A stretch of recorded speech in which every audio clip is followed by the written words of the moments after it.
Hola señores, en el año 322 a.C. murió Aristóteles en la isla de Eubea. Hacia el año 300, Cerón de Citium, un chupreta de origen fenicio dedicado al comercio, naufraga y llega a Atenas, donde estableció una escuela filosófica denominada el Pórtico de las Pinturas, o Stoa Pikile, una especie de museo decorado con cuadros de Polignoto. Poco a poco el estoicismo adquiere protagonismo y suplanta a las doctrinas anteriores, y se convierte casi de un modo absoluto en la filosofía de la época. ¿Cómo es posible? Por una parte, Aristóteles no tiene un discípulo de su misma talla, Teofrasco, Menón o Eudermo, por mencionar algunos. Platón se nutrió de Sócrates y Aristóteles de Platón para desarrollar sus tesis. Los discípulos de Platón cayeron en el escepticismo. Aristóteles abre nuevas disciplinas, por ejemplo la botánica o ciencias físico-matemáticas. Hay un cierto abandono de la metafísica después de la muerte de Aristóteles. En el propio Liceo se alejan de la lógica y abrazan la filosofía como un conjunto de saberes acerca de las cosas naturales, como un conjunto de normas de vida, que es la base para las nuevas filosofías morales helénico-romanas. Muy pronto después de la muerte de Aristóteles, pierde influencia y vitalidad sus tesis.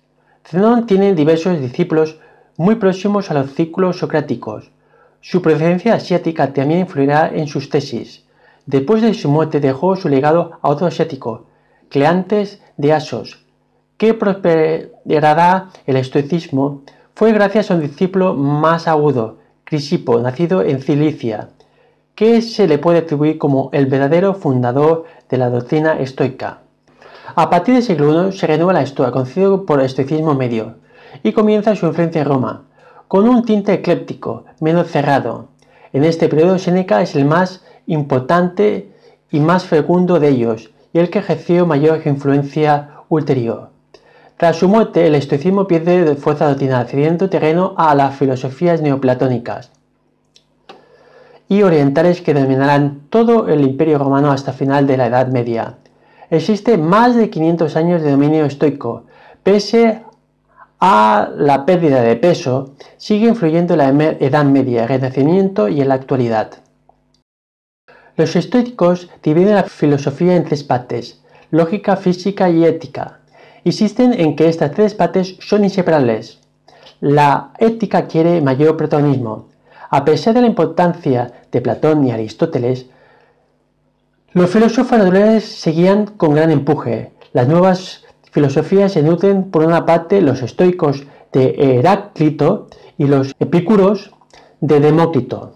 Para los estoicos la naturaleza es un conjunto armónico de entes, regido por un principio que es inteligencia y razón que se identifica con la divinidad. Defienden la doctrina que todo está determinado. Si el universo es orden, ¿por qué hay mal? Lo justifican por un vínculo necesario entre el bien y el mal.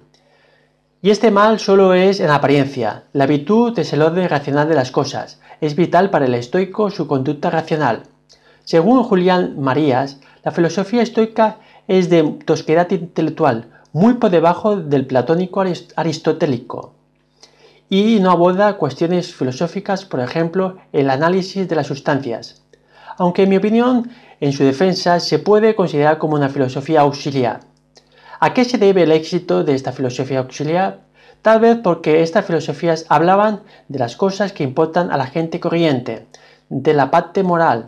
Según Julián, las personas buscan refugio en esta filosofía como refugio de una crisis de valores. ¿Cuáles son estos valores? El mundo se puede comprender, el mundo tiene propiedades que puede utilizar y, por último, el mundo se puede gobernar. Lucio Anneo Séneca nació en Córdoba, en España, hijo de Séneca el retórico. Recibió una esmerada educación y marchó a Roma, donde ejerció como abogado. Sus éxitos laborales provocaron la enemistad de Calígula, y para evitar un enfrentamiento dejó la vida pública, dedicándose al cultivo de la filosofía estoica. Por presión de su padre volvió a la vida pública y llegó a ocupar un cargo de cuestor. Al mismo tiempo mantenía abierta una escuela de filosofía en Roma. El filósofo escribió diversos escritos, entre los cuales destaca De Vita Beata. Este es una defensa al reproche que le hace Suilio, el cual le acusa de llevar una vida ostentosa, poniendo en relieve su concepción de la felicidad bajo la perspectiva estoica. Leeré un fragmento del capítulo Placer y felicidad. Es feliz, por tanto, el que tiene un juicio recto, es feliz el que está contento con las circunstancias presentes, sean las que quieran, y es amigo de lo que tiene. Es feliz aquel para quien la razón es quien da valor a todas las cosas de su vida. Una vez leído diversos fragmentos de este libro, pone de manifiesto la importancia que le da a vivir en concordancia con la naturaleza, poniendo como punto de partida sus sentidos, posteriormente reflexionando y actuando con orden y serenidad. La riqueza es algo secundario, pero no por ello la desprecia. Igualmente, por ejemplo, la fortaleza física es secundario, pero tampoco se desprecia. Sí desprecia la opción de poner como prioridad el placer o las riquezas, y critica la filosofía epicúrea por defender como virtud el placer.